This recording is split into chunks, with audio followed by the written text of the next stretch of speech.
Mas para falar desse grande santo, São Padre Pio de Pietrelcina, ele é seu conterrâneo, italiano. Sim. Aliás, são tantos santos italianos, né, Padre Guido? O Padre Pio, ele morreu em 1968, não é isso, Padre Guido? Sim. E a fama de santidade dele já estava muito famosa ainda durante a vida do Padre Pio. O senhor, sendo italiano, e em 68 foi a morte dele, e o senhor viveu na Itália um período incomum aí, enquanto ele também era vivo.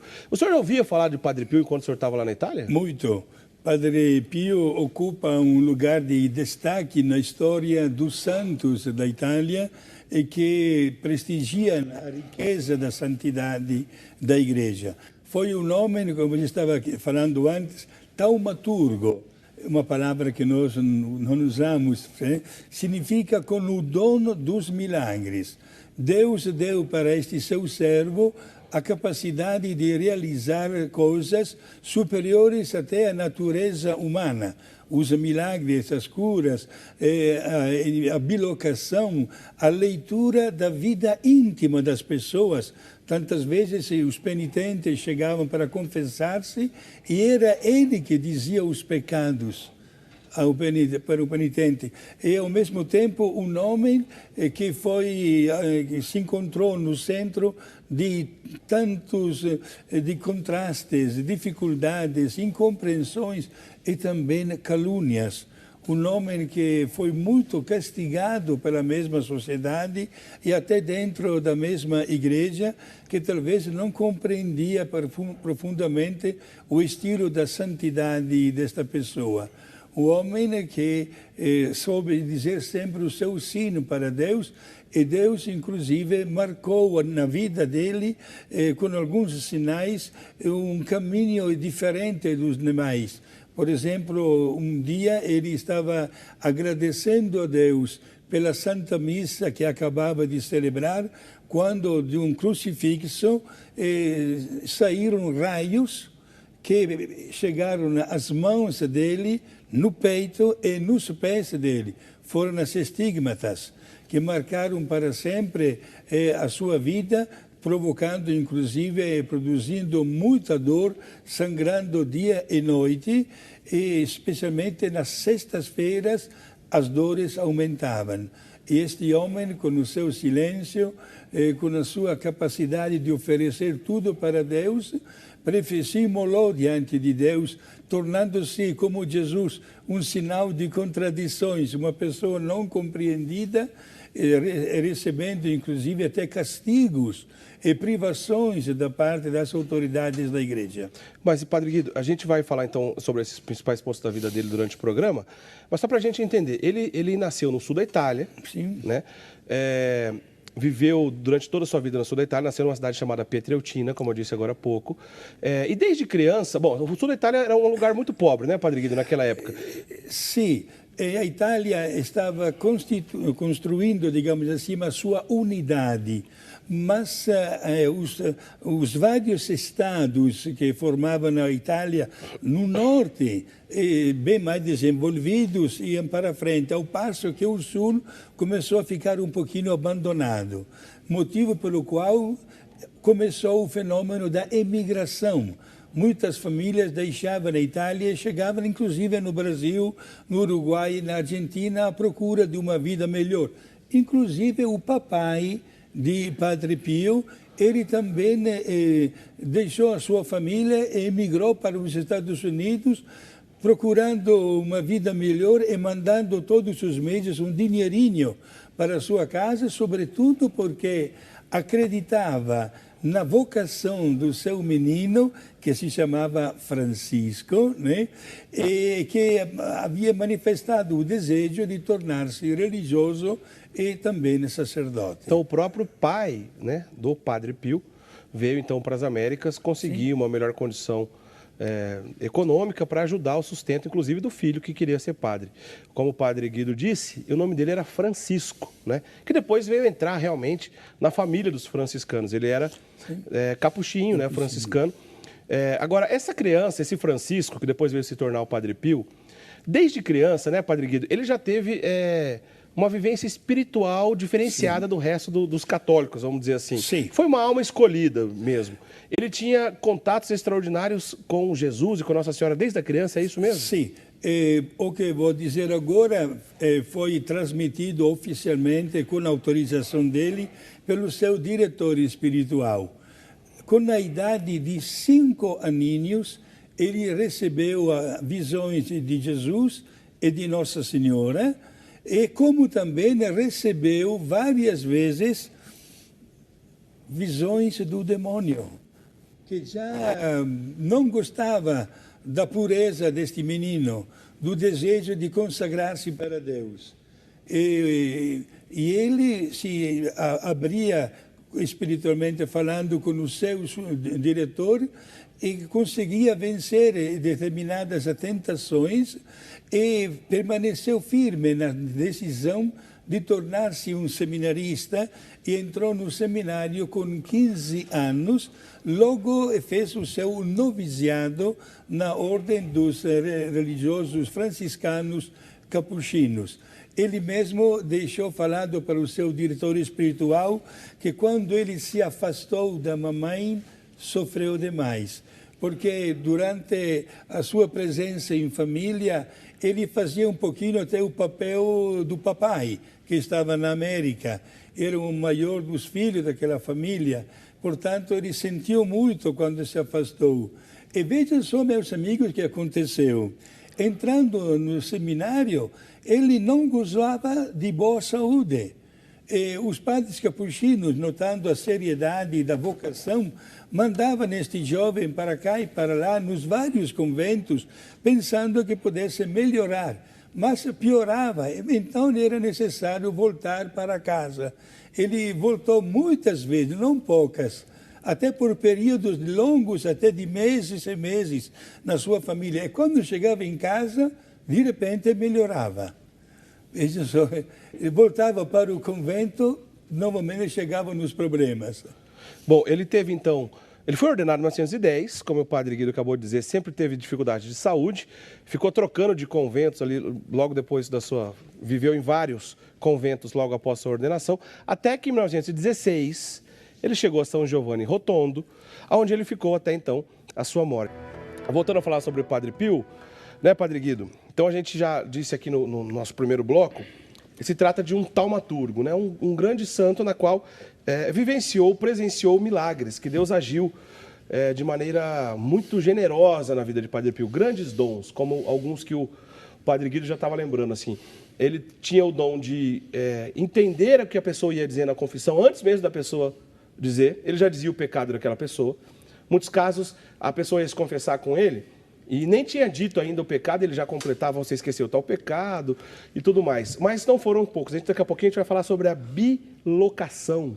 Estar em 2 lugares ao mesmo tempo. Só os grandes santos tiveram isso. Aliás, grandes santos a igreja, graças a Deus, tem muitos, né, Padre Guido? Sim. Dá para comparar a vida de Padre Pio a grandes santos do passado, como, por exemplo, talvez o maior taumaturgo da igreja, que é Santo Antônio de Pádua, ou São Francisco Xavier, que vivenciaram muitos e muitos milagres. Dá para comparar, né, a vida de Padre Pio a esses grandes santos? Sim, podemos fazer uma comparação. Cada santo no seu tempo, no seu momento específico na história da vida cristã. Como dos santos modernos, podemos dizer que não temos palavras para qualificar o Padre Pio de Pietrelcina. Tamanho foi a grandeza, digamos assim, dos dons que ele recebeu da parte de Deus e que colocava inteiramente a serviço do próximo. Uma pessoa de profunda humildade, que, claro, ele mesmo percebia de ser um instrumento nas mãos de Deus. Você acaba de dizer o fenômeno da bilocação. Olha ele que, no caso de Padre Pio, está confirmada a quadrilocação. Quadrilocação? Isto é, ele se tornou presente em 4 lugares ao mesmo tempo, e a distância até de milhares de quilômetros. Um fenômeno que a ciência, claro, não pode absolutamente explicar. E ele usava também estas qualidades que Deus lhe dava para socorrer as pessoas. Se a gente tiver algum telespectador desavisado, ou que não está muito acostumado, ou que nunca leu a história de um grande santo, pode até soar estranho. Como assim estar em mais de um lugar ao mesmo tempo, né? Em 2 ou 3 ou até 4 lugares ao mesmo tempo. Mas isso não é novidade. Padre Pio não foi o primeiro santo agraciado com o dom da bilocação. O próprio Santo Antônio de Pádua, que eu disse agora há pouco, aconteceu isso na vida dele. São Francisco Xavier, aquele grande santo jesuíta, também aconteceu na vida dele. O nosso querido santo brasileiro, Santo Antônio de Santana Galvão, o Frei Galvão, também há relatos de bilocação. Dá para dizer assim, Padre Guido, que Deus age como e quando Ele quiser. Não dá para dizer que isso da igreja tem um tempo, já acabou, faz parte do passado ou do presente. A ação é de Deus, né? Exato. Não vamos colocar nenhum limite ao poder de Deus. E os santos que também usam esta qualificação de ser taumaturgos são as pessoas das mais humildes que viveram no mundo. E tudo que eles faziam, sabendo que, claro, estavam superando até o caminho normal da natureza, era para dar a maior glória de Deus e, sobretudo, para resgatar a pessoa humana da sua pobreza e do seu pecado. Já que a gente entrou no assunto, então, de bilocação, há alguns relatos famosos, né, Padre Guido? Por exemplo, o próprio Dom Orione, que também é santo, tem um episódio que ele... Bom, Padre Pio, depois que ele... Só para confirmar aqui, para a gente não perder o fio da meada. Depois de 1916 até 1968, que foi o ano da sua morte, ele nunca saiu de São Giovanni Rotondo, esse vilarejo no sul da Itália, próximo à cidade de Foggia. Ele nunca saiu dessa região. Mas ele esteve presente em muitos lugares do mundo, nesse dom extraordinário chamado bilocação. Conta pra gente o caso de Dom Orione, que se encontrou com o Padre Pio. Sim, Dom Orione, que é santo também, Santo Luís Orione, ele encontrava-se na praça de São Pedro, no meio da multidão, em ocasião da canonização de Santa Teresinha. Do Menino Jesus. Do Menino Jesus. Se não me engano, é 1925 que ela foi canonizada. Né? Exato. E, de repente, ao lado de Dom Orione, que, repito, também ele é santo, aparece o Padre Pio de Pietrelcina. E os dois conversando de uma maneira muito bela, amigável, como, digamos assim, como pessoas que fazia tempo que se conheciam. Quando o Padre Pio estava, naquela hora, dentro do seu convento em São Giovanni Rotondo. E mais ainda, não foi a única vez que a bilocação fez com que este homem estivesse presente em outro lugar. Nós sabemos que durante, digamos assim, a perseguição contra ele, alguém chegou até a dizer para o Santo Padre, o Papa da época, de baixar um documento proibindo ao Padre Pio de celebrar a Santa Missa. Quando o Papa estava prestes a assinar o documento, quem é que entra no escritório do Papa no Vaticano? Padre Pio. Que coisa. E diz para o Papa, por favor, não faça isso. Eu conheço este homem, não é bem assim. O Papa ficou até meio surpreso, não assinou. Este Padre Pio saiu da presença do Papa e o Papa logo chamou o secretário e disse: escuta, me chame por favor este frade que acaba de sair agora do meu escritório. Mas qual frade? Ninguém tinha visto ninguém. O Padre Pio estava no seu convento e o Papa não assinou o documento. Olha só.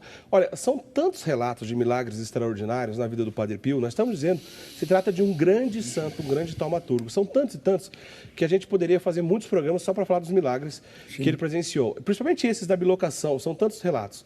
Mas nós escolhemos um para mostrar para vocês. Vamos mostrar a foto aí, produção? Acho que a gente tem a foto aí do cardeal. É o seguinte, a história aconteceu na Hungria. O cardeal o cardeal da Hungria, o nome dele é difícil de pronunciar. József como é que é? Mizinski. Mizinski. Sim. Esse aí é o cardeal. Ele estava sendo preso nessa ocasião, em 1948. Ele estava sendo preso pelo regime comunista que dominava lá aquela região. E ele foi acusado falsamente de ter confabulado contra o governo socialista daquela região. O socialismo que perseguia a igreja, então, prendeu esse primaz da Hungria, esse cardeal primaz da Hungria, e decretou prisão perpétua para esse grande personagem da igreja da Hungria. Acontece que ele não ficou preso durante toda a vida, não. Ele ficou preso só 8 anos, porque houve depois uma revolta popular, na qual ele conseguiu ser liberto. Depois que ele foi liberto, ele contou uma história que, então, só ele poderia contar, mais ninguém, que aconteceu uma visita um pouco inesperada na prisão desse cardeal. Quem foi lá, Padre Pio? Padre Guido, quem foi lá? Foi o Padre Pio. Pio. Padre Pio se apresentou dentro da cadeia, gente, com um pacote. O que é que tinha dentro daquele pacote? Todos os paramentos para este cardeal celebrar a Santa Missa. E o cardeal pegou os paramentos e o Padre Pio foi o coroinha. Olha só. Depois que terminou a Santa Missa, ele desapareceu. Então, esse cardeal estava preso durante esses 8 anos. Muita vontade de celebrar a missa, fazia muito tempo que não celebrava. De repente, do nada, o Padre Pio, que nunca tinha saído lá do sul da Itália, visitou então ele na Hungria, levou os paramentos para celebrar a missa e ainda foi acólito dele na missa. Então, isso está relatado num livro. Sim. O próprio cardeal conta depois que ele saiu. É algo, só os grandes santos viveram isso, não tem como, né, Padre Guido? Exato. E o Padre Pio, como vamos falar daqui um pouquinho, que sofreu muito, mas muito mesmo, acabou tornando-se um santo muito, muito amado. A tal ponto ele que quando ele foi canonizado pelo saudoso grande Papa e Santo também, João Paulo II, foi no dia 16 de junho do ano 2002, até a Praça de São Pedro, lá no Vaticano, se tornou muito pequena, diante do fluxo de centenas de milhares de pessoas. Tiveram que colocar telões numa outra grande praça de Roma para todo mundo assistir. E o Papa marcou presença, não fazendo uma bilocação, mas fez uma jogada, digamos, que agradou a todo mundo. Isto é, celebrou a Santa Missa de canonização na Praça de São Pedro. Mas logo que terminou a comunhão, antes de dar a bênção, desceu o helicóptero lá na praça e o Papa foi para outra praça onde tinha mais de 200 mil pessoas e terminou a missa na outra praça dando a bênção. Era tanta gente que ele começou lá na Praça de São Pedro, mas terminou com a bênção final numa outra praça distante, então, para que todo mundo pudesse participar, né? Assim, um belo sinal do Papa João Paulo II. Aliás, o nosso querido Papa João Paulo II, São João Paulo II, também santo, há relatos que ele também teve relações com o Padre Pio. Parece que eles se encontraram enquanto ele era um jovem, né? O Karol Wojtyła era um jovem, encontrou com o Padre Pio? Se encontrou, está comprovado este encontro. Ele era um sacerdote recém-ordenado e que já ouvia falar frequentemente deste homem extraordinário. E não está comprovado, porém várias pessoas dizem que aconteceu de verdade, que no primeiro encontro de Karol Wojtyła, futuro Papa João Paulo II, o Padre Pio disse para ele: olha, você será Papa e eu vejo sangue ao teu redor. Esta frase se tornou histórica depois do atentado do Papa, ano 1981. Mas temos um pormenor muito interessante. Papa João Paulo II gostava e apreciava e admirava a vida deste homem. A um certo ponto, o Papa recebeu da parte de uma doente da Polônia um pedido de oração, uma mulher que estava com câncer e que apelava para a generosidade de uma lembrança de oração no Santo Padre, o Papa João Paulo II. O Papa João Paulo II mandou esta carta para o Padre Pio, dizendo de fazer alguma coisa. E o Padre Pio, quando leu este pedido do Papa, soltou uma frase, este aqui está comprovado: eu não posso dizer não para aquele homem.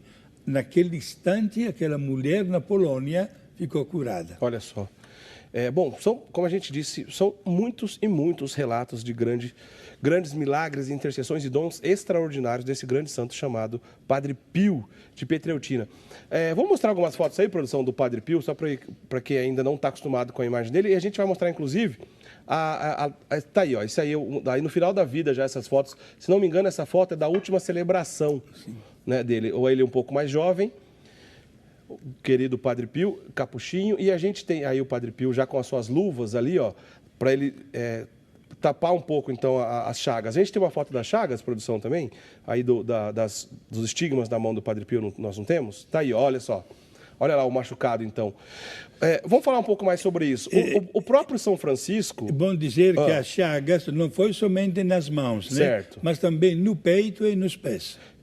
lembrando então os ferimentos da cruz de Cristo. Jesus, né? sim. A paixão de Jesus estava presente literalmente na vida desse grande sacerdote, Padre Pio.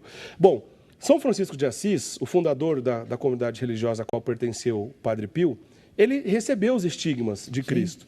Só que ele não era sacerdote, né? O São Francisco não era sacerdote. Na história da igreja, o Padre Pio é o único sacerdote na qual a igreja, então, reconheceu esse fato extraordinário de que ele recebeu os estigmas da cruz de Cristo. Exato. Não é isso, Padre Guido? Sim. Do ponto de vista histórico, as coisas estão assim mesmo.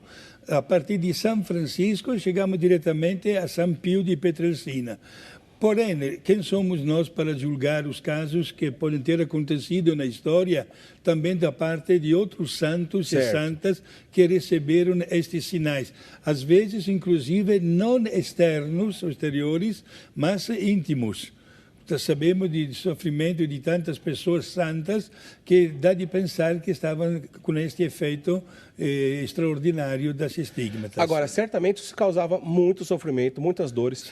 E detalhe, esses ferimentos extraordinários duraram 50 anos, né, na vida do Padre Pio. Aliás, eu tenho uma foto aqui, algumas fotos particulares aqui do Padre Guido, visitando, inclusive, lá o santuário, né, de São Giovanni Rotondo, onde viveu o Padre Pio. Está aqui, ó. O Padre Guido, então, na frente. Esse era o convento lá onde ele viveu mesmo, Exato. Né, dá de ver aquela igreja e aquela janela em cima da porta corresponde ao quarto dele. É o quarto do próprio Padre Pio. Padre Pio. E aqui, ó, tem uma outra foto diante de um crucifixo aqui. O Padre Guido está diante do crucifixo. Sim. Então, diz a tradição que foi esse crucifixo na qual o Padre Guido estava visitando lá em São Giovanni Rotondo.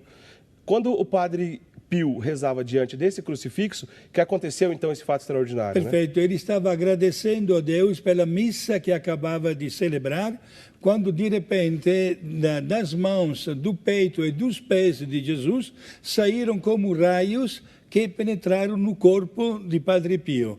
E foi aí que ele percebeu de ter recebido as estigmatas. Olha só, interessante então esse crucifixo aí. Bom, só para a gente mostrar outras fotos, esse aqui é o confessionário no qual o Padre Pio, aliás, boa parte da sua missão aconteceu dentro aqui desse confessionário, né? Sim, um confessionário simples na qual ele se dedicava muitas e muitas horas durante o dia. Exato. A história fala de uma média de 14 horas por dia que ele dedicava ao ministério das confissões. A tal ponto que, diríamos em termos modernos, era necessário ter uma senha para ser atendido por ele, porque ele começava a atender as confissões às 3 horas de madrugada. Suspendia lá pelas 5, quando celebrava a Santa Missa. Geralmente ele celebrava a missa às 5 da manhã, né? Às 5 horas da manhã. E a Santa Missa dele também era, desculpe a expressão, um espetáculo de fé. Dava de ver como este homem vivia de Cristo. Chegava a passar 1, 2 horas de missa.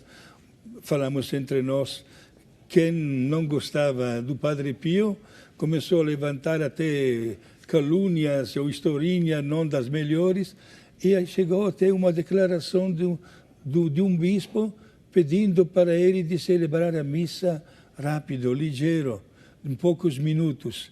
Deve ter sofrido muito, Padre Pio, recebendo este castigo que não estava esperando. Apesar de ter sido um grande santo, um grande homem, ter vivenciado milagres extraordinários, como a gente já disse alguns aqui, vamos lembrar outros até o final do programa, a vivência dele, né, Padre Guido, era uma vivência simples, de um homem simples. Sim. Celebrava a missa, atendia a confissão, isso, não fazia outras coisas na vida de padre dele. Bom, né? Ele era um ótimo, digamos assim, confessor, e também dava atendimento espiritual a tantas pessoas. Procurava, dentro do limite, fazer também a sua vida comunitária com os demais frades, nos atos comuns, especialmente da oração. Dormia muito pouco durante a noite. Gostava de cochilar um pouquinho logo após o almoço, mas a noite era um momento muito delicado, porque é um tema que ainda não falamos, mas ele recebia até visitas desagradáveis, espirituais e práticas durante a noite, que deixavam ele quase meio morto e cheio de feridas. E fazia uma vida muito simples. É verdade que muitas pessoas o queriam ajudar, sobretudo quando ele teve um sonho de realizar uma grande obra social, um hospital que ele mesmo chamou com o título em língua italiana Sollievo della Sofferenza, isto é, alívio do sofrimento, né? Mas ele nunca mostrou um apego ao dinheiro, nunca teve digamos assim, esta preocupação, acreditava na providência de Deus e hoje esta obra é uma das maiores da Europa. A santidade, todos nós que somos batizados, nós temos acesso, nós podemos viver a santidade. É claro que nem todo mundo vai viver da mesma maneira. Taumaturgo, como o Padre Pio, a gente não encontra em qualquer esquina. São muitos personagens na igreja, mas a igreja tem 2000 anos. Não significa, né, Padre Guido, que a pessoa não vivenciou grandes milagres, que ela não tem condições de viver a santidade. Milagres e santidade não exatamente estão no mesmo barco, né? Perfeito, né? Inclusive, a igreja analisa a vida, as virtudes, os escritos, a personalidade de alguém que talvez vai depois terminar na honra dos altares somente depois da morte. Isso explica, digamos assim, não digo a palavra ceticismo, mas o rigor e, sobretudo, a prudência que sempre a igreja manifestou também no caso do Padre Pio de Pietrelcina. Porque durante a vida de um grande místico, um grande santo, como foi o Padre Pio, a igreja não vai canonizar ninguém em vida, né? Até porque todos nós, enquanto ainda vivemos, todo mundo está sujeito a, de repente, abandonar ou, quem sabe, esfriar essa fé, não viver mais essas virtudes. Que garantia tem enquanto a pessoa está viva? Depois que morre, aí sim a igreja pode começar a pensar nisso. E isso aconteceu com o Padre Pio, né? Durante em muitas oportunidades, a igreja queria investigar, saber, e o próprio Vaticano mandou representantes para entender o que acontecia com o Padre Pio, né? E várias vezes o Vaticano fez isso, mandando uma pessoa que se chama, do ponto de vista jurídico, o visitador apostólico, para averiguar de perto o que estava acontecendo, né? E, coitado do Padre Pio, ele mostrava, em primeiro lugar, a transparência da sua vida e da sua santidade. Só que as fofocas existiam já naquela época. E havia pessoas que denigravam a sua imagem até diante das autoridades religiosas. Isto criava um ceticismo ou até uma opinião um pouco diferente. E, diante de tudo isso, quem sofria, e sofria muito, era ele. Mas ele sempre se considerou obediente, fiel, verdadeiro a todos os ensinamentos da igreja. Mesmo soprando os ventos contrários, ele mostrou quem, na verdade, ele era. É verdade que era muito procurado, é verdade que muita gente chegava lá até por curiosidade. Isso devia ter muito curiosos, né? Exato. Inclusive, a história fala que muitas pessoas, não poucas, não receberam absolvição na hora da confissão com o Padre Pio, porque o Padre Pio notava que essas pessoas não estavam arrependidas. Portanto, mandava embora para que a pessoa refletisse um pouco mais e os seus pecados se transformassem num remorso de consciência para depois, verdadeiramente arrependidos, voltar a receber o sacramento da confissão. Bom, de certa forma, até compreensível, né? De repente, um sacerdote franciscano, simples, no sul da Itália, começa a viver esses milagres extraordinários. Tem os estigmas de Cristo, né? Para começar.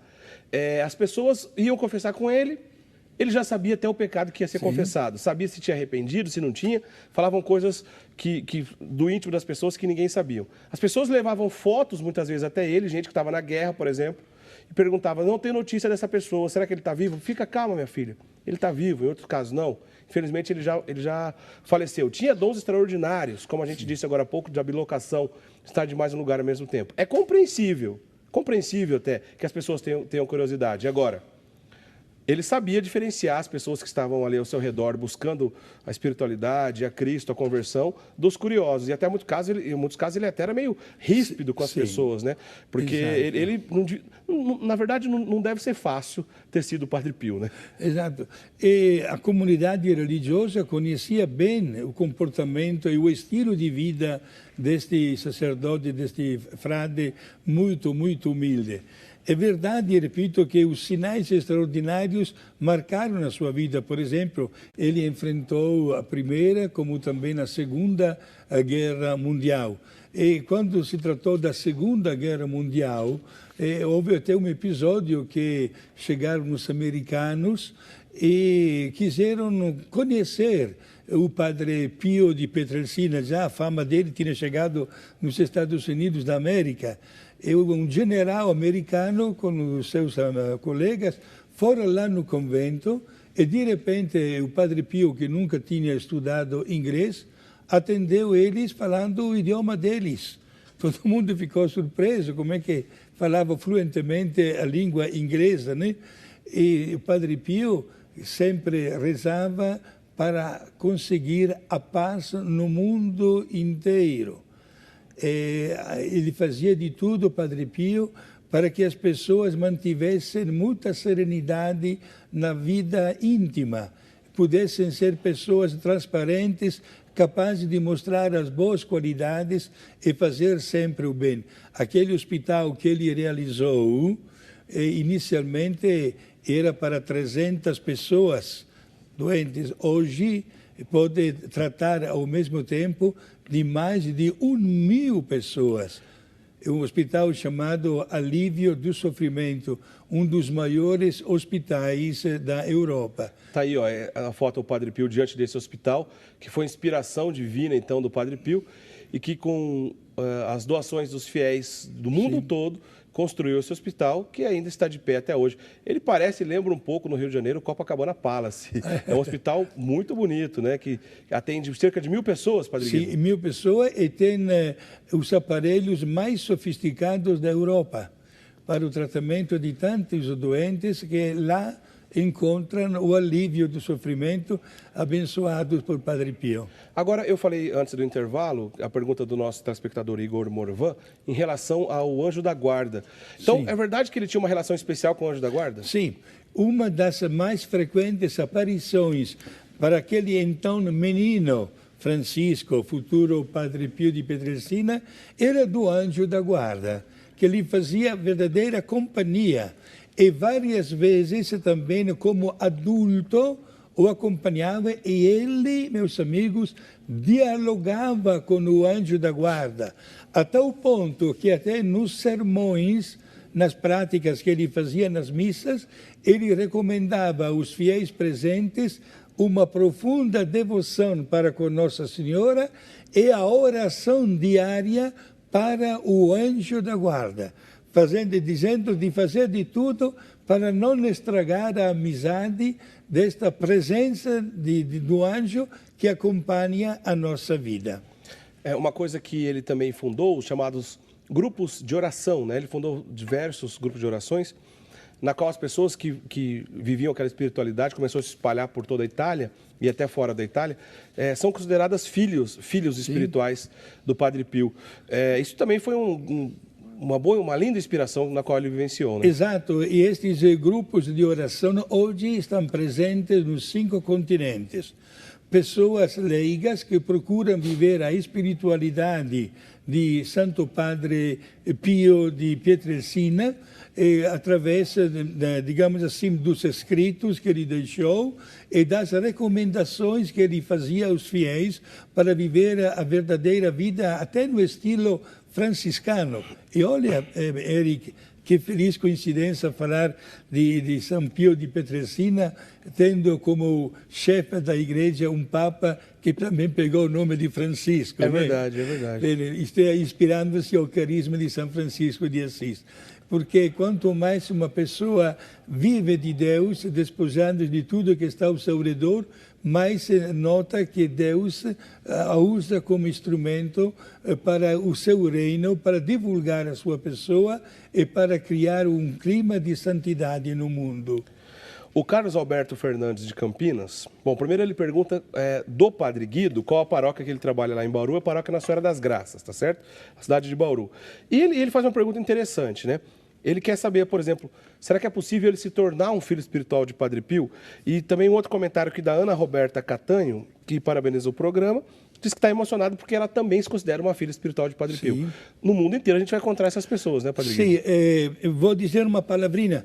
Esta palavra que você está dizendo agora de filho espiritual, porque exatamente na vida de Padre Pio temos episódio de várias pessoas que se consideravam filhas espirituais de Padre Pio.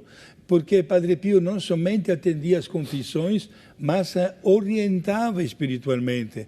Por isso deixava bem claro qual era o estilo de vida que ele queria no meio do povo. E até hoje os grupos de oração, repito, já presentes também aqui no Brasil, fazem de tudo para viver nos dias de hoje a espiritualidade deste grande santo. A Elaine de Oliveira Silva, né, de Rio Bonito, no Rio de Janeiro, ela lembra aqui então desses episódios na qual o Padre Pio sofreu perseguição, inclusive durante um tempo ele ficou proibido de celebrar a missa publicamente, de atender mulheres, por exemplo, em confissão, uma série de coisas. Mas ela queria entender quando isso começou a mudar, quando ele começou a ficar livre de novo para exercer o seu ministério. Olha, a justiça e a verdade se abraçarão, né? Nós sabemos que depois da tempestade sempre vem uma bonança, né? O tempo foi também um grande remédio e no final a verdade triunfou. Ele estava ainda nos seus últimos anos de vida, após ter sofrido muito e com um particular em silêncio. Ele nunca se queixou com ninguém. Não manifestava para ninguém o sofrimento não tanto físico, mas íntimo da sua pessoa. E ele veio falecer exatamente como um grande santo, ed é um pormenor interessante. Na hora que este homem, no dia 23 de setembro do ano 1968, terminou a sua caminhada aqui na Terra, até as estigmatas nas mãos, no peito e nos pés se fecharam. Ele morreu então sem os estigmas, né? Exato. Desapareceram exatamente na hora da morte. Ô Padre Guido, a gente já fez um programa tempos atrás aqui, nós falamos sobre o exorcismo e a ação extraordinária, maligna na vida dos cristãos, né?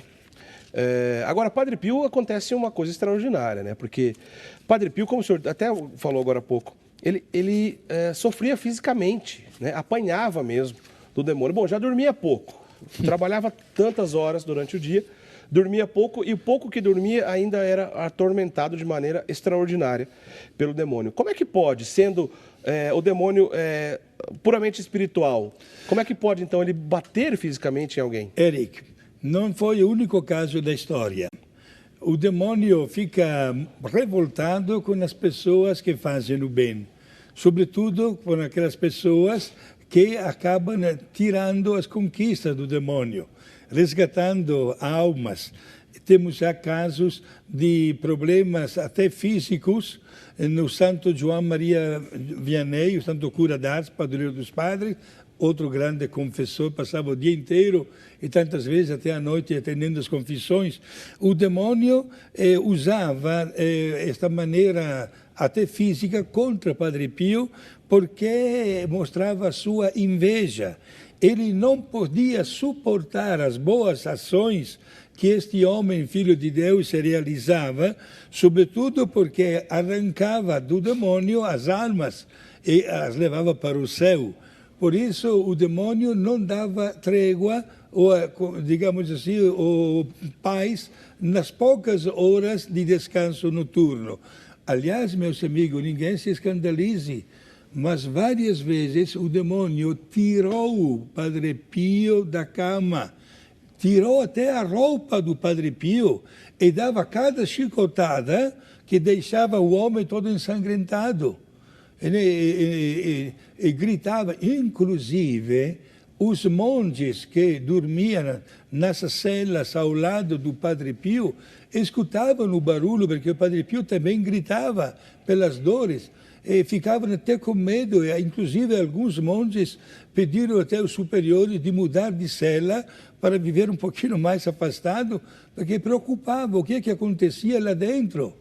Era o demônio que martoriava, digamos assim, né, que castigava o Padre Pio. E o Padre Pio suportava tudo em silêncio para a glória de Deus. Nós sabemos que quando um santo vive de Deus, o demônio não lhe dá paz. Até São João Bosco, padroeiro da juventude, ele não conseguia de noite dormir, porque no foro, em cima do quarto dele, havia o barulho de corpos que caíam, de pesos, pareciam trovoadas a toda hora. E não havia nada lá em cima. São João Bosco encontrou o remédio. Pegou uma imagem de Nossa Senhora e colocou a imagem lá no forro. A partir daquela noite, não houve nunca mais o barulho. Olha, somente Deus conhece o número certo dos santos e das santas que estão na vida eterna intercedendo por nós e tornando-se sempre modelo de vida a ser imitados. E hoje falamos deste Francisco, que quando entrou na vida religiosa, conforme o costume da época, lhe foi mudado o nome com Pio. Trata-se hoje do grande santo Pio di Pietrelcina. Pietrelcina é uma cidade na província de Avellino, no sul da Itália. Até hoje, os monges franciscanos capuchinos gostam de colocar o nome e o lugar da proveniência. Por isso, até Francisco de Assis, Santa Catarina di Siena, Antonio di Padua, certo? Agora, este Padre Pio di Pietrelcina. O sobrenome dele era Forgione e chamava-se no batismo Francisco. Mudou para o nome de Pio di Pietrelcina. Tá claro, então, vamos conversar sobre Padre Pio no programa de hoje, especialmente a sua relação com Nossa Senhora. Vamos falar sobre Padre Pio e a Mãe de Deus. Esse é o tema do programa Eclésia de hoje. Você não sabia que o nome do Padre Pio era Francisco? Pois é, Francisco Forgione, né, Padre Guido? Forgione, sim. Francisco Forgione. Eu brinquei aqui para São Francisco, tem tantos São Francisco. Esqueci do Francisco Xavier ainda no começo. Também, né? de Sales também, né? Tem muitos Franciscos, né? Está aqui mais um Francisco Santo, e esse é um gigante do século XX, um dos maiores taumaturgos da história da igreja, que viveu no século XX. Morreu no ano 1968, Francisco Forgione, é o Padre Pio, nosso famoso querido Padre Pio de Pietrelcina. Padre Guido, nós vamos falar um pouquinho sobre a relação dele com Nossa Senhora, um pouco de como ele convivia, né, com a Virgem Maria, mas faz um resumo para a gente. Eu sei que é muito grande a vida do Padre Pio, mas se eu pudesse resumir em poucas palavras, quem foi Padre Pio? Certo. Padre Pio de Pietrelcina, grande santo conhecido no mundo inteiro dos nossos dias, né? Foi um homem que desde criança sentiu o desejo de consagrar-se a Deus. Com a idade de 16 anos, ele entrou no seminário dos padres franciscanos capuchinos, certo? Tornou-se sacerdote no dia 10 de agosto do ano 1910, na cidade de Benevento, perto de Nápoles, no sul da Itália, e passou depois quase toda a sua vida no convento da cidade de San Giovanni Rotondo, província de Foggia, destacando-se como verdadeiro apóstolo no ministério das confissões. Gente, passava como média 14 horas por dia atendendo as confissões. Foi beatificado e canonizado pelo Papa João Paulo II, também ele hoje grande santo. Beatificado no ano 1999 e canonizado no ano 2002. É um pormenor importante, porque isso também testemunha disso. Para a canonização de Padre Pio, nem a grandiosa praça de São Pedro foi suficiente para conter aquelas centenas de milhares de pessoas. Foi necessário, diácono Eric, na praça de San Giovanni Laterano, colocar grandes telões. E coisa única, gente, que aconteceu. O Papa celebrou a Santa Missa na Praça de São Pedro. E logo após da comunhão, de helicóptero, foi dar a bênção final na Praça de São João e Latrão, para dar também um atendimento àquelas milhares de pessoas. De onde é que veio tanta gente? E até hoje é um dos santos da nossa idade moderna que mostra, através da integridade de vida, a necessidade que todos nós temos de estar apegados a Nossa Senhora. Por isso desenvolvemos neste nosso programa de hoje as características desta devoção para com Nossa Senhora, através da qual ele superou todas as dificuldades e todos os ventos contrários que se apresentaram na sua vida. O senhor falou do Papa João Paulo II, São João Paulo II, que foi quem canonizou, né, o Padre Pio. Mas diz a história, rapidamente aqui como curiosidade, que quando era jovem sacerdote, Karol Wojtyła, Papa polonês, esteve em São Giovanni Rotondo e parece que teve um encontro rápido entre eles. E me parece que o Padre Pio, inclusive, fez uma profecia na vida desse jovem padre. Será que isso é verdade, Padre Guido? É verdade. Diácono Eric, tantas vezes se constroem historinhas e parece até lenda, mas é verdade. Papa João Paulo II, jovem sacerdote da Polônia, era devotíssimo, não devoto, de Padre Pio, ainda em vida. Sabia que aquele homem era um homem mesmo de Deus. E foi visitá-lo no seu convento, lá em São Giovanni Rotondo, e foi aí que o Papa, Santo Padre Pio, disse para este jovem sacerdote: você será Papa e vejo sangue ao teu redor. Foi um verdadeiro profeta, porque acertou que aquele jovem sacerdote da Polônia se tornaria mesmo um grande Papa e que seria também vítima de um atentado, lembramos, de acontecido no dia 13 de maio do ano 1981. E vale lembrar também um outro episódio ainda, que João Paulo II, antes ainda de ser Papa, né, tinha uma amiga sua polonesa que sofria de um câncer muito agressivo, provavelmente iria morrer.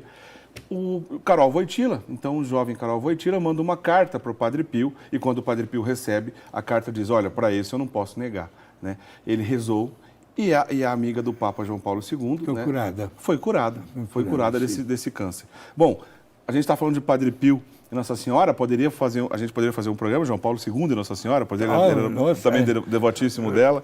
Não somente até escolheu como emblema, como, digamos, do seu pontificado, a letra M de Maria, né? Com aquelas duas palavrinhas, totus tuus. Eu me entrego totalmente aos teus cuidados. Muito bem. Agora, o senhor começou já contando, Padre Guido, que o Padre Pio ficava 14 horas no confessionário, né? E ali aconteciam dons extraordinários, né? Eu acabei de dizer que ele era um grande taumaturgo, que é justamente essa qualidade de santo que Deus permite dons extraordinários, milagres extraordinários na vida desse santo. A gente está falando de um dos maiores da história da Igreja. Morreu uma geração muito próxima a nós, 1968. Padre Pio considerava que Nossa Senhora era uma espécie de harmonia e orientação de maneira implícita no sacramento da confissão, pois ele era tão presente, né, tão atuante no sacramento de confissão. Que relação é essa que ele atribuía dessa relação implícita de Nossa Senhora ao sacramento da confissão? Ok, muito bela a sua colocação na sua pergunta. Nós sabemos, como pais, que a melhor maneira de educar os nossos filhos a não criar problemas, a comportar-se bem, é exatamente a presença e o diálogo com a mamãe e com o papai. Isto é, uma mãe quer sempre orientar bem os seus filhos e fica triste quando acontece um erro. Padre Pio estimulava a ter uma devoção para com Nossa Senhora, para que, pensando na tristeza que nós criaríamos em Nossa Senhora, já ganharíamos a força para dizer não diante de uma qualquer tentação. Por isso, Nossa Senhora que estimula, certo, com boas inspirações, a evitar a ocasião de cair numa tentação, num pecado. Padre Pio, inclusive, não esqueçamos, que experimentava a presença de Maria ao seu lado em todos os momentos do seu dia, mas numa maneira especial na hora da celebração da Santa Missa. Na risposta que eu dei per outra pergunta, assinei ao atentado do Papa João Paulo II. Aconteceu no dia 13 de maio, bem no aniversário da primeira aparição de Nossa Senhora em Fátima. Olha só, até a proteção de Nossa Senhora nesses dias especiais, né? Padre Pio, portanto, não somente alimentava uma profunda devoção, mas a praticava, sobretudo com a oferta diária de muitos terços. Ele deixou escapar, ele mesmo deixou escapar mais de uma vez, que menos de 20 terços por dia ele não rezava. Parece que num dos diários de Padre Pio, porque a gente tem muito material relacionado ao Padre Pio no que diz respeito às direções espirituais, que em muitas ocasiões ele fazia por carta, estava à distância do seu superior, do seu diretor espiritual. Então a gente pode, inclusive, graças a Deus, poder entrar nesses pormenores da vida dele. Parece que num desses escritos, ele tinha uma meta mínima de rezar 5 rosários completos por dia, no mínimo 5. Né? Mas, como o senhor bem disse, passava disso facilmente. Sim, exato. Inclusive, é um pormenor. Se alguém dos senhores que está nos acompanhando tem algumas imagens ou fotografias, às vezes, olhando até pela internet, se pega facilmente de Padre Pio, sobretudo quando ele é retraído na imagem fotográfica junto com outros frades, podem notar que quase sempre ele está com a mão direita no bolso. Ele mesmo confessou o porquê. Era na mão direita que guardava no bolso direito, que guardava o seu terço. E ele chamava o terço de a arma. A arma poderosa, exato. E rezava, não perdia tempo nem para preparar-se para uma fotografia, ele soltava várias vezes a Ave Maria. Era um nome, sinceramente, que pertencia a Nossa Senhora. Bom, se ele passava tantas horas no confessionário e rezava tantos rosários, certamente ele atendia também rezando o rosário, né? E foi então, com o início dessa pergunta, Padre Pio ensina de maneira clara que para aprofundar nos frutos e nas graças do sacramento da reconciliação, devemos entregar as inspirações e a direção da Santíssima Virgem Maria. É o que ele fazia com o rosário na mão, exato, ao atender, né? E entre os vários títulos de Nossa Senhora, um mais belo do que o outro, exatamente a imagem de Nossa Senhora das Dores ocupava um lugar de destaque. Por que Nossa Senhora triste? Porque a humanidade estava seguindo um caminho não abençoado por Deus, porque o homem estava virando as costas para Deus, e que quem causava profunda dor, digamos assim, era exatamente a presença do pecado na sociedade. E Nossa Senhora sofria por isso. E me parece que na Semana Santa, Padre Guido, o próprio Padre Pio intensificava as suas orações a Nossa Senhora das Dores, que ele mantinha uma devoção especialíssima a ela, sim, no período da Semana Santa, justamente sobre o título Nossa Senhora das Dores. Exato. Ele usava também uma dinâmica, Diácono Eric, de convicção profunda. Ele chegava a questionar o pecador que fazia uma confissão, e se a mamãe soubesse que você fez isso, hein? Já só diante do fato da mamãe saber, já deixava o pecador até um pouquinho inibido. Dizia, olha, então vamos pedir perdão a Deus e diante da nossa mamãe do céu, prometa faça de tudo para evitar que isso aconteça de novo. Isso colocava a figura materna, né, diante do penitente. As pessoas notaram logo a santidade de Padre Pio. Diariamente havia filas de pessoas que eu procurava, né, para um atendimento, para tantas horas de confissões. E às vezes temos depoimento até dos mesmos penitentes, Diácono Eric, que aparecia até um pouquinho acabrunhado, um pouquinho triste, com a resposta não das melhores. Quem sabe o que passava dentro do coração deste homem, né? Acostumado a ouvir de madrugada, não de manhã, de madrugada até a noite, centenas e centenas de pessoas. Claro, deixou escapar uma frase antes, que quando uma pessoa vive de Deus, Deus doa para esta pessoa até dons diferentes, né? Quais, por exemplo, o teu de fazer milagres, assinamos 2 curas, o dom da bilocação. Aliás, no caso do Padre Pio, uma palavra muito rara até na antologia da Igreja, a quadrilocação. Isto é, esteve presente ao mesmo tempo em 4 lugares. Humanamente falando, não temos nenhuma explicação sobre esse fenômeno, né? Então, no caso de Padre Pio, tudo que a gente olha e a gente vê algo exagerado.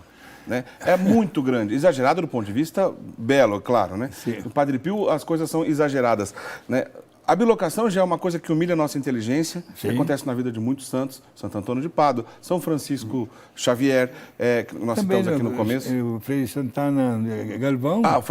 O Frei Galvão, aqui o nosso santo brasileiro. Exato. Muitos santos a gente vê esses milagres de bilocação catalogados. O Beato brasileiro, Padre Donizete, né? Também tem a bilocação. Agora, quadrilocação tem a santa paciência, né? Com o Padre Pio as coisas estão todas exageradas de uma maneira bela, né? Claro que a gente deve, ele é o exemplo de sacerdote do século XX, belíssimo. A gente deve imitar em todas as suas aspirações, mas os dons extraordinários vêm da parte de Deus e não dele. Exato. Né? Interessante é que aquela tarde, Diácono Eric, a título de curiosidade, eu já trabalhei em 5 processos de milagres e graças a Deus foram bem sucedidos, né? Estão nos altares. Acompanhando um pouquinho o processo de canonização de Padre Pio, resulta que chegaram esses documentos de 4 lugares diferentes, todos com a mesma data e o mesmo horário, de eventos que tinham acontecido. Mas como? Como pode uma pessoa estar aqui e estar ao mesmo tempo num lugar distante? E foi aí que foi constatado, na hora, não tem explicação. Mas não podemos colocar limites à misericórdia de Deus. Um pormenor para o senhor ter uma ideia de que aconteceu na vida de Padre Pio, com estes milagres não comuns, é quando o cardeal Wojcicki estava na cadeia. Na Hungria. Na Hungria, exato. Estava ansioso de poder celebrar uma missa, mas as autoridades comunistas não permitiam. De repente, dentro da cadeia, na cela do cardeal da cidade, entra Padre Pio, com uma cestinha nas mãos, com dentro os paramentos e os objetos necessários para a celebração da missa, ajuda o cardeal a se vestir. Serviu de acólito. De acólito. Celebrou uma bela missa, não passou nem guarda naquela hora. Terminou, tchau, tchau, e saiu. A cela permaneceu fechada, mas em prática, Padre Pio não tinha saído do convento. E ao mesmo tempo... Depois, quando o cardeal saiu e foi liberto, esse fenômeno está atestado, documentadíssimo em livros. Né? Quer dizer, foi um fenômeno extraordinário. Para lembrar uma outra ocasião também, justamente Padre Pio foi visto na canonização de Santa Teresinha do Menino Jesus. O Padre Pio nunca saiu do sul da Itália. Desde quando ele chegou lá, ele não saiu mais. Né? Ele foi até Roma de uma maneira extraordinária, ou seja, bilocando. E quem atestou isso foi um outro grande homem de Deus da igreja, que é Tiago Alberione. Né? Então, Tiago Alberione atesta que viu o Padre Pio na canonização de Santa Teresinha do Menino Jesus, lá em Roma, sendo que ele não saiu de São Giovanni Rotondo. Quer dizer, para dar um pequeno exemplo do que a gente está dizendo, está conversando. Né? E merece um destaque, sempre falando da devoção de Padre Pio para Nossa Senhora, visitando o santuário de Nossa Senhora di Loreto, na Itália, onde, conforme a tradição, está guardada a casa onde Nossa Senhora recebeu o anúncio do arcanjo Gabriel, certo? Tem uma estátua de Padre Pio lá em Loreto. E debaixo está escrita uma frase que ele costumava dizer para os seus penitentes: visitem Loreto. Nossa Senhora de Loreto tem uma graça especial para você e para a sua família. E foi visto várias vezes naquele santuário, distante mais de 900 quilômetros da cidade de São Giovanni Rotondo. Que coisa, mais um milagre de bilocação. Agora, Padre Guido, quando a gente estuda a vida do Padre Pio, a gente percebe que ele tem fenômenos extraordinários desde a sua infância. Ele conversava com a Nossa Senhora, via Nossa Senhora em muitas ocasiões na sua juventude. Depois, já da vida consagrada, continuou recebendo as visitas de Nossa Senhora, né? Via e conversava com ela, a tal ponto que um dia ele conversou com o seu diretor espiritual, e o diretor espiritual disse assim: mas olha, eu não vejo Nossa Senhora. E o Padre Pio: não, mas você não vê Nossa Senhora? Não, ele achava que era tão natural para ele que todos os padres viam e conversavam com Nossa Senhora. né? No início o Padre Pio até achou que era uma modéstia ali do superior. Não, o senhor está dizendo isso porque o senhor não quer se vangloriar. Não, eu realmente não vejo Nossa Senhora. Foi aí que o Padre Pio percebeu que ele tinha um dom extraordinário de conversar com Nossa Senhora. E justamente, Padre Guido, queria um comentário do senhor sobre isso. O próprio Padre Pio, que tinha tanta relação com Nossa Senhora íntima, de uma maneira extraordinária e sobrenatural, pois ele via e falava com Nossa Senhora desde a sua mais tenra idade, mas ele era devoto de Nossa Senhora, para dizer de alguns aqui. Na região de São Giovanni Rotondo, Nossa Senhora das Graças, padroeira de lá, né? Justamente na região de Petreutina, onde nasceu, Nossa Senhora della Libera, é assim que fala? Sim, né? della Libera. Della Sim. Libera, que é um título de Nossa Senhora daquela região. Nossa Senhora do Rosário de Pompeia, em Nápoles, também sul da Itália. Está bem perto da casa dele, inclusive o santuário de Nossa Senhora da Pompeia, que, entre aspas, é a padroeira titular da Itália. E também na Senhora de Loreto, que o senhor já disse. Exato. Nossa Senhora de Fátima, já a gente vai contar um caso à parte. Mas todos esses títulos de Nossa Senhora, é engraçado, pois se ele tinha tanta relação com a Nossa Senhora pessoalmente, por que ele era devoto dessas Nossas Senhoras expressadas nessas imagens? Por tantos motivos. Em primeiro lugar, Nossa Senhora della Libera. Libera significa da libertação, de toda a força do mal. É um título de Nossa Senhora que é dado na cidade onde ele nasceu, na Petreutina, província de Avellino, perto de Nápoles, no sul da Itália, né? Agora, é fundamental dizer que o Padre Pio foi educado de uma maneira extraordinária a ter e manifestar a devoção para com Nossa Senhora. O exemplo que ele recebeu dentro de casa foi extraordinário. Também, sobretudo, Diácono Eric, porque as condições econômicas da família eram, digamos assim, muito fracas, né? A tal ponto que o papai de Padre Pio teve que deixar a Itália, deixar a família e emigrar por alguns anos na Argentina, para ir à procura de condições melhores de vida. E aquela família, sendo papai, alimentava, e sem nenhuma comunicação também, alimentava, porém, um grande amor a Nossa Senhora. Ninguém jantava à noite, mesmo que fosse um pouco de um queijo, uma polenta, digamos assim, coisa muito, comidas fracas, mas era o que podiam comer, a não ser depois que a família terminava diariamente a reza do terço. A família. Bonito. O exemplo que ele recebeu, gente, foi extraordinário, da devoção para com Nossa Senhora. E ele pegou o hábito exatamente de desfrutar todos os seus momentos, digamos, não digo livres, mas até de merecido descanso na oração. Se alguém dos senhores já esteve lá no convento, que hoje é aberto para visita, os frades capuchinos acharam por bem, Diácono Eric, construir ao lado do convento uma réplica do mesmo convento onde está morando.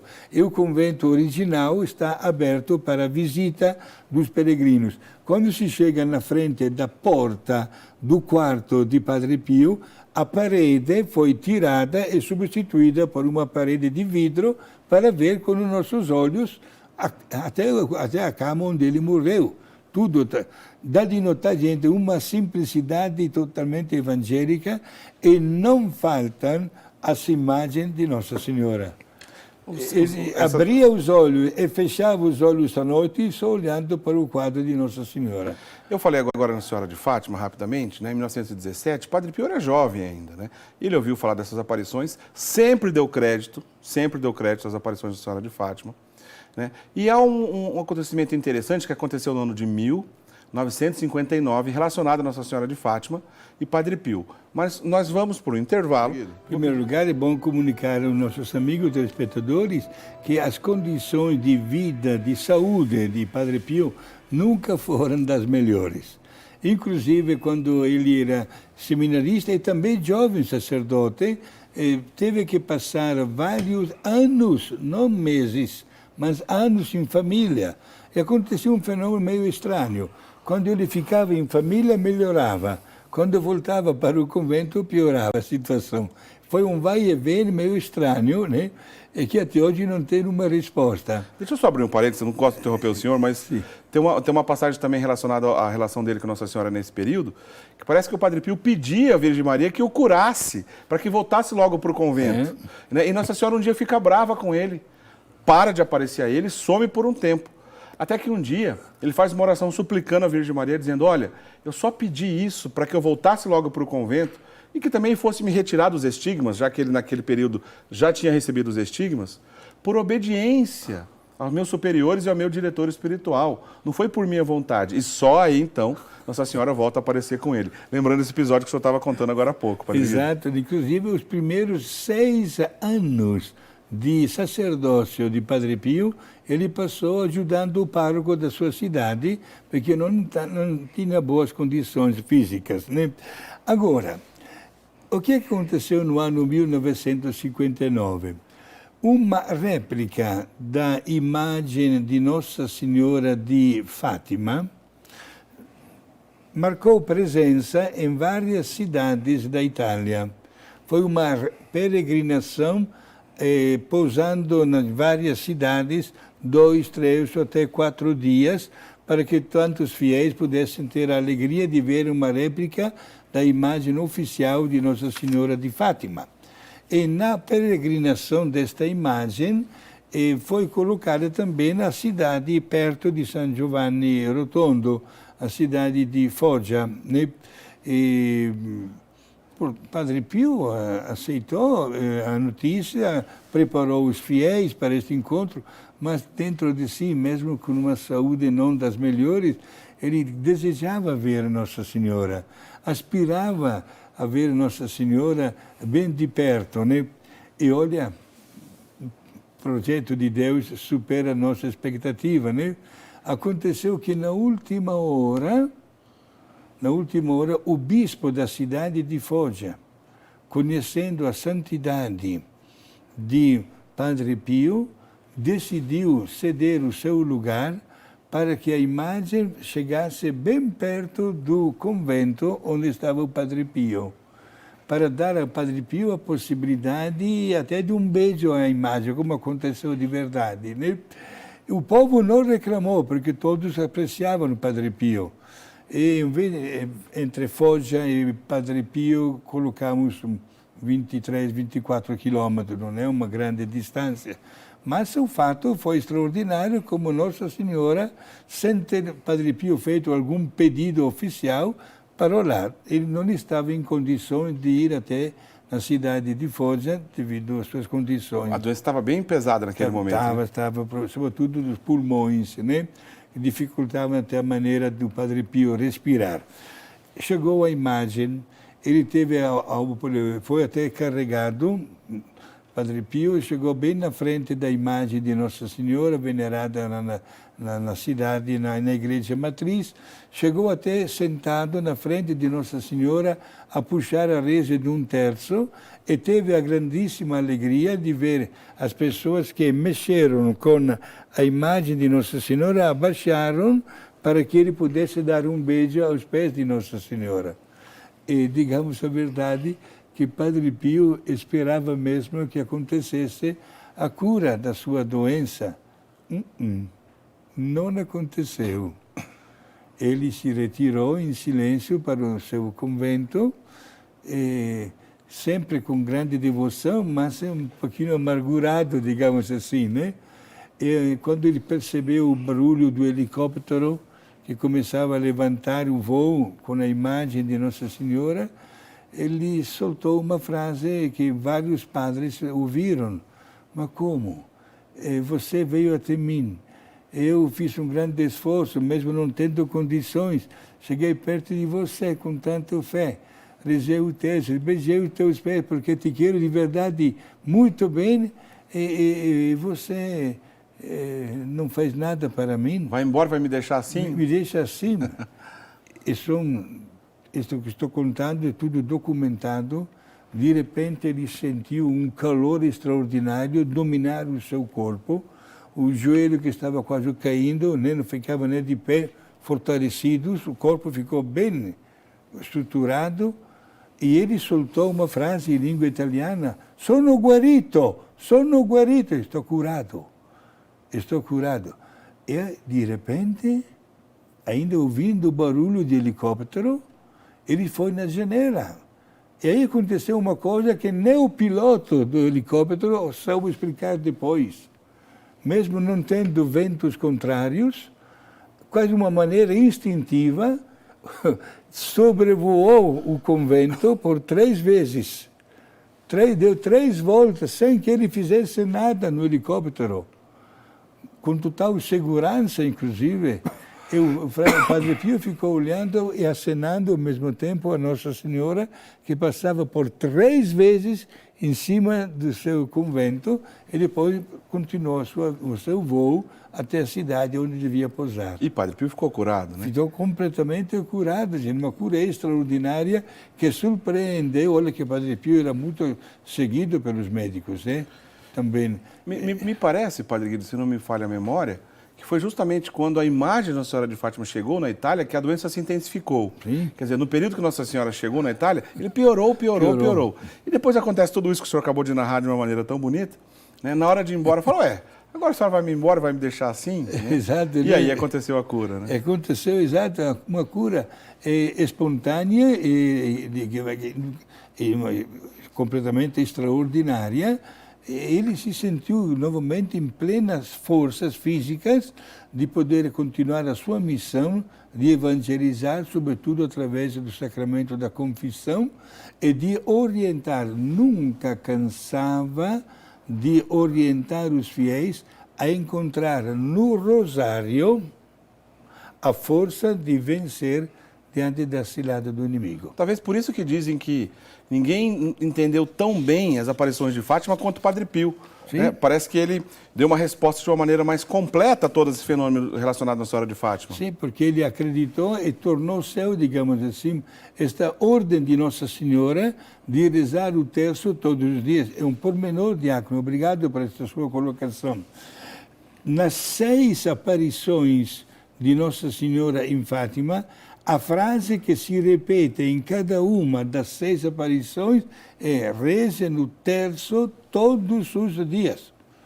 Nossa Senhora que dá esta ordem explícita, a oração do terço diário. E digamos a verdade, gente, que não é difícil obedecer a Nossa Senhora.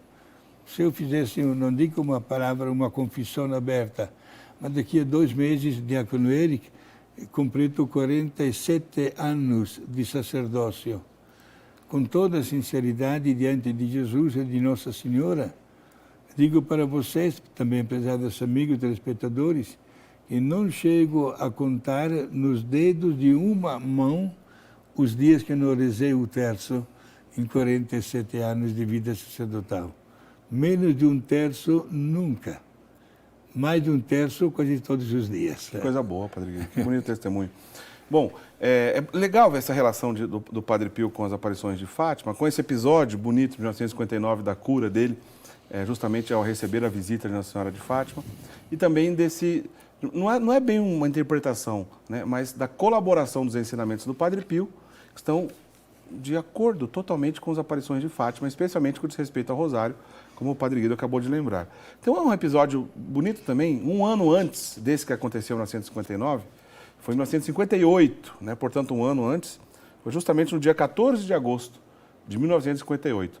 Na preparação para a vigília da festa, 14 de agosto, no dia seguinte é uma festa mariana, no dia 15 de agosto, que é justamente a festa da Assunção. Assunção de Nossa Senhora ao céu. Então lá onde vivia o Padre Pio, estava o guardião da casa, porque entre os franciscanos o superior se chama guardião, né? E o guardião da casa foi buscar uma palavra com o Padre Pio, que estava no seu quarto rezando o terço, rezando o rosário, estava lá rezando, foi buscar uma palavra, falou, olha, vamos até o Padre Pio para ele nos dar uma palavra de inspiração para a missa de amanhã, para a celebração do dia 15 de agosto, que é justamente o dia da Assunção de Nossa Senhora. E aí pediram para o Padre Pio alguma palavra, algum ensinamento sobre Nossa Senhora. O Padre Pio começou a ficar tão emocionado, começou a soluçar e depois a chorar aos prantos e não conseguia nem falar. E depois, com muita dificuldade, ele repetia Graças a Deus temos o italiano aqui para traduzir. Ele repetia, La Madonna, La Madonna, La Madonna, que significa... Nossa Senhora, né? Mãe de Deus. Em italiano é la Madonna, com 2 N, sim. Que bonito. Ele ficava repetindo apenas Nossa Senhora e dizia, Nossa Senhora é nossa mãe. Nossa Senhora é verdadeiramente nossa mãe. Mas tomado de uma emoção tão grande, tão grande, tão grande, começou a chorar, que o guardião e todos os outros presentes também começaram a chorar. E sentiram um amor tão profundo de Nossa Senhora, mas tão profundo, que eles pensaram até que iam morrer, de tão profundo que foi esse amor. E disseram justamente, olha, nos deu uma grande vontade de morrer para que a gente possa ver Nossa Senhora. A frase mesmo do guardião, ele diz o seguinte, né? Ele nos deu, a gente foi até o Padre Pio pedir um pequeno ensinamento a Nossa Senhora, porém, ele nos deu um amor tão forte relacionado a Nossa Senhora, que deu vontade de ir para o céu agora, de ver Nossa Senhora agora. Que coisa bonita, né? Ele não precisou ensinar, ele apenas amou e demonstrou o amor dele à Virgem Maria, e todos foram contagiados. E olha, diácono, ele conseguia mesmo contagiar os seus penitentes quando se tratava de mostrar o amor para com Nossa Senhora. Visitando os lugares de Padre Pio, que até hoje nós temos a possibilidade de viver algumas das profundas emoções que marcaram a vida dele. Sobretudo, um quadro de Nossa Senhora, que ele tinha uma grande preferência, acenou muito bem a Nossa Senhora das Dores, né? Que é exposto à visita. O crucifixo de onde saíram as estigmatas, que ele estava fazendo um agradecimento a Deus pela missa que acabava de celebrar, quando das mãos, né, do crucifixo, do peito e dos pés saíram raios que foram atingir exatamente as mãos, o peito e os pés de Padre Pio. Ainda jovem, né, jovem sacerdote, quando recebeu este dom das estigmas, que carregou consigo até o último instante da vida. Interessante que na fase terminal da sua vida, os médicos notavam que aos poucos as feridas, bastante visíveis e que enquanto a dor, começavam a cicatrizar-se. E a última ferida da estigma na mão cicatrizou com a última respiração do Padre Pio. Quer dizer, nos segundos próximo da morte, ele já não tinha mais os estigmas. Não tinha mais nada. Hoje dá de ver o seu corpo dele, que não aparece nenhum sinal das estigmas, né? Portanto, passando na frente deste quadro do crucifixo, do confessionário, onde ele passava até 14 horas por dia, gente, dá uma emoção tremenda, forte, positiva, inclusive, onde, se você está falando, de repente fica calado. Começa a contemplar com os teus olhos como é que uma pessoa santifica a si mesmo e procura a santificação dos outros, não explorando os bens de Deus através de milagres também não comuns, mas mantendo uma profunda humildade dentro de si e carregando, inclusive imitando a Jesus, o sofrimento de Jesus em si mesmo, para ver a satisfação de uma pessoa que deixa de lado o pecado e volta à graça de Deus. Aí a necessidade da invocação e da presença de Maria. Muito bonito. Eu disse há poucos instantes, é um hábito de vida que todos nós podemos ter. Eu tenho por hábito, eu não deito à noite se não termino pelo menos um terço. Na verdade, quase nunca me acontece, porque já de manhã tenho este hábito de rezar. Mas como o nosso corpo sente a necessidade de um alimento para se sustentar, o verdadeiro cristão sente a necessidade deste alimento espiritual, que é exatamente a presença de Maria, procurando imitá-la e oferecendo como um ato de amor tudo o que nós fazemos. Ô, Padre Guido, me parece que o Padre Pio escreveu alguns pensamentos, 15 pensamentos ou catequeses, sim, relacionados a Nossa Senhora. O senhor podia fazer um resumo para a gente? Sim, exato. São pensamentos sobre a necessidade de ter Maria como nossa mãe, né? Porque Padre Pio considerava como parâmetro, ponto de referência da sua vida religiosa, as virtudes na vida praticada por Nossa Senhora. Alguns pensamentos, por exemplo, a respeito da devoção. O terço é a arma de defesa e de salvação doada para lutar contra as astutas ciladas do inimigo infernal. Mais uma frase: a misericórdia de Deus será sempre maior que a tua ingratidão. Aí dá de pensar exatamente no canto do Magnífica de Nossa Senhora. Verdade. Né? Isto é que Deus escolhe as pessoas até mais fracas para confundir os mais poderosos. E olha, a reza do terço como uma verdadeira defesa. Alguém diz: padre, mas eu não consigo encontrar aqueles 10, 15 minutos de continuado. Não tem problema, pode rezar 10 minutos, uma dezena de Ave Maria, depois daqui um pouco ter mais uma oportunidade, reza mais um. Olha que vai conseguir. Vai conseguir, gente, não porque estou com quase 50 anos de sacerdócio, não me sinto professor nem mestre, mas eu tenho uma prática da vida. Mas o senhor é mestre, sim, Padre Guido. O senhor é nosso mestre aqui no programa Eclésia, o senhor é, sim. Obrigado, me sinto um instrumento nas mãos de Deus e, gente, vale a pena pegarmos sempre a Nossa Senhora. É ela que nos ajuda a enfrentar e a perseverar no caminho que todos nós abraçamos. Mas uma bela frase destes 15 pensamentos marianos: a divina piedade sempre escuta a oração de quem espera, confia e se abandona em Deus. Gente, seja feita a vontade divina, né? Temos tantas pessoas hoje que aceitam esta vontade, mesmo quando não bate 100% com as nossas aspirações. Mas Deus não quer o mal de ninguém.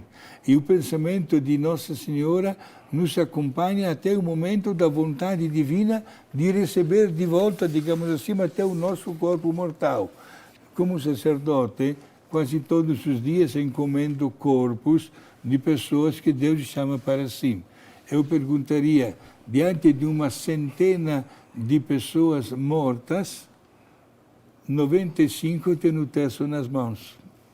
Por que colocamos o terço nas mãos de uma pessoa morta? Nunca pensaram? Estamos pedindo a proteção de Nossa Senhora também sobre aquele resto mortal, mas sobretudo sobre a alma que vive, né, daquela pessoa. Como é importante, né? Maria, que teve a coragem, inclusive, de receber em seus braços o corpo morto de Jesus quando foi descido da cruz. Maria, portanto, que compreende profundamente a dor humana e marca a sua presença naquela hora tão delicada e tão difícil. Justamente falando da hora da morte, né? O senhor agora há pouco falou da questão dos estigmas, que na hora da morte o Padre Pio já estava livre delas. Sim. Me parece que uma das suas filhas espirituais, né? Porque o Padre Pio levava muito a sério essa ideia de filho espiritual, né? Você correspondia por cartas para quem estava distante, outros de maneira pessoal, e uma terceira via ainda, de maneira extraordinária, também se comunicava, né? Já que, em muitas ocasiões, parece que o tempo e o espaço não funcionava para o Padre Pio, ele estava além disso, né? São muitos exemplos. Um que eu me lembrei agora, né? Num livro de um jornalista famoso que escreveu a biografia do Padre Pio. Diz ele que, em uma certa ocasião, uma das suas filhas espirituais, que morava distante de Padre Pio, estava pedindo todo santo dia, diante de uma fotografia do Padre Pio, pedia que conseguisse ficar livre do cigarro, pois ela fumava muito, né? E olhava a foto do Padre Pio e dizia: ó, Padre Pio, me ajude a ficar livre do cigarro, me ajude a ficar livre do cigarro. E Padre Pio, a centenas de quilômetros de distância. Até que um dia ela conseguiu parar de fumar, foi até São Giovanni Rotondo contar para o Padre Pio, né? E quando ele chegava lá, quando ele chegou lá, ele foi correndo contar para o Padre Pio: olha, eu consegui ficar livre do cigarro. E o Padre Pio responde: também, todo santo dia você me pedia isso, eu já não aguentava mais. Que bom que você ficou livre do cigarro. Quer dizer, bastava rezar diante da foto e ele estava ouvindo a quilômetro de distância, né? Para lembrar de mais um desses episódios extraordinários na vida do Padre Pio. Então, ele levava muito a sério essa questão das suas filhas espirituais. E parece que já ali no leito de morte, caminhando para a morte, uma dessas filhas espirituais chegaram até o Padre Pio e pediram a ele: e agora? O que a gente faz? Uma direção. E se ele levava a sério justamente isso, ele podia dar uma aula, né, para elas. E o que ele respondeu para essa filha espiritual que pediu ajuda nessa hora que ele, o próprio Padre Pio, já estava a caminho do leito de morte? Respondeu com esta frase: minha filha, o rosário. Reza o rosário todos os dias. Curto e grosso. Pronto. Deu a resposta mais bela que podia, curta e muito profunda. Não esqueçamos que nasceu logo, por iniciativa dele, grupos de oração com o nome de Padre Pio, presentes hoje em todos os países do mundo, onde se procura, até do ponto de vista leigo, viver a espiritualidade e o carisma de Padre Pio.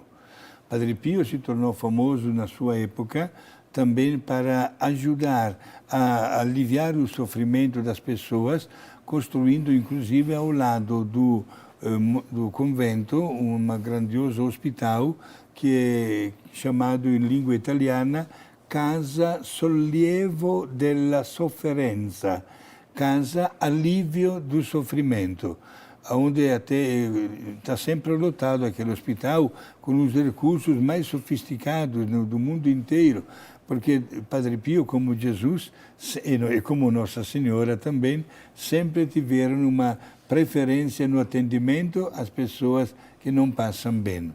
Por isso é rezar todos os dias para os doentes e invocar para esta finalidade a intercessão de Nossa Senhora.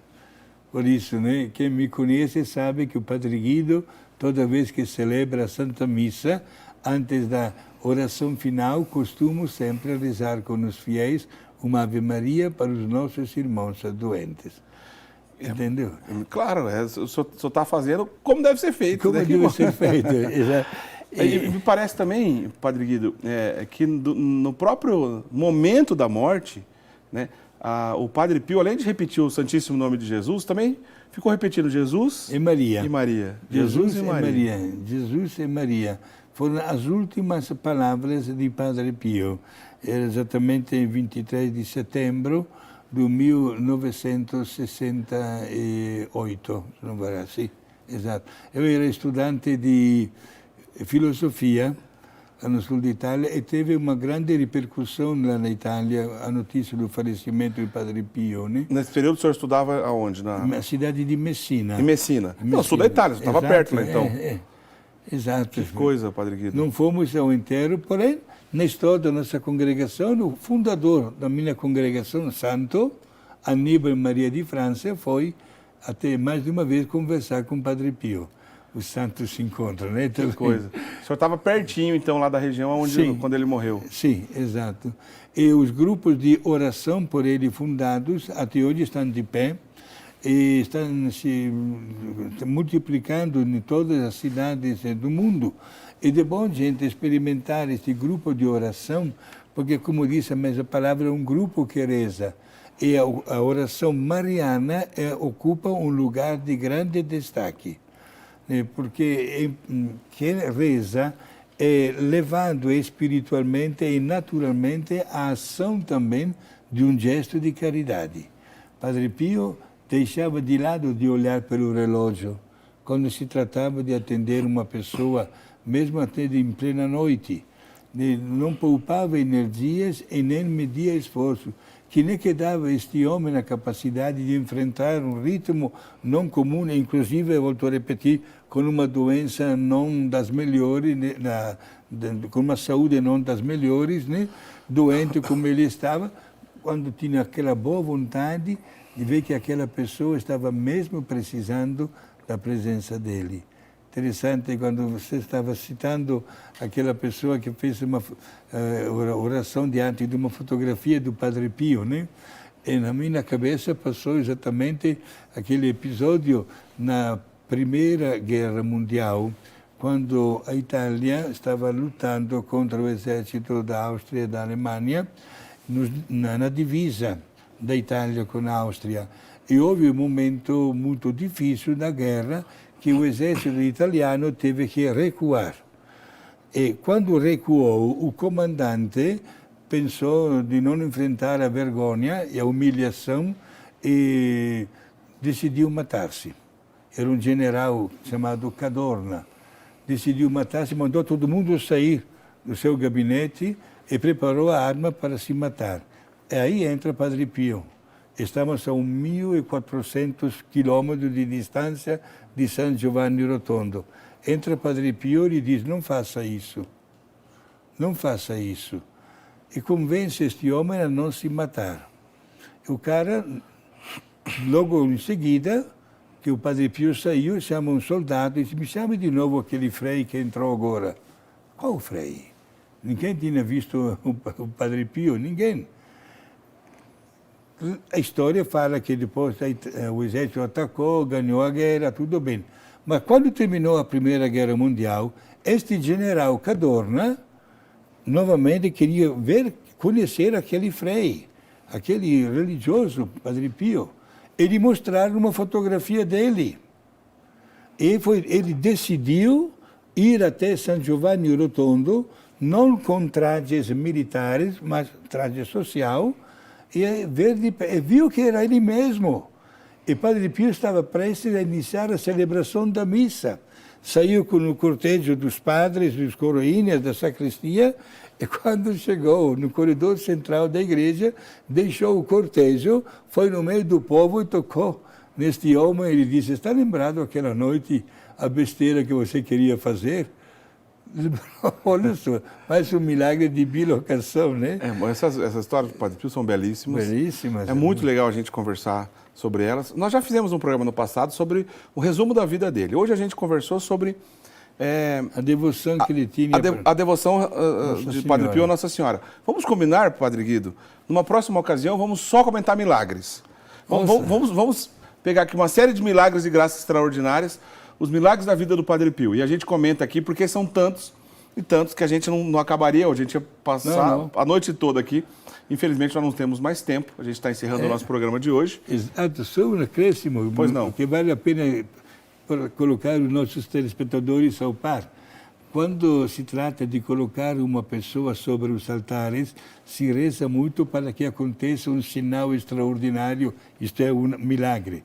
No caso do Padre Pio, tiveram que escolher entre os tantos milagres. Não sabia qual era o do maior mesmo. Olha de tantos e tantos, né? Tantos e tantos milagres. Foi um sacerdote escolhido por Deus para testemunhar no século XX, um século tão conturbado, né, na história da humanidade como um todo e também dentro da igreja, século de tantas perseguições, foi estar ali para testemunhar as belezas de Deus. Né? O único sacerdote na história de toda a igreja que recebeu os estigmas e que a igreja reconhece oficialmente isso. Quer dizer, ele está diante de um gigante e hoje a gente conversou um pouquinho sobre a relação dele com Nossa Senhora. Já fica combinado, numa outra oportunidade a gente passa, vamos falar sobre outros milagres relacionados à vida dele. Padre Guido, a sua bênção para encerrar, por favor. Vamos pedir a bênção através de São Padre Pio e da intercessão de Nossa Senhora, né? Que do alto do céu só quer o nosso bem e a nossa santificação. Abençoe-vos o Deus Todo-Poderoso, o Pai, o Filho e o Espírito Santo. Amém. Obrigado.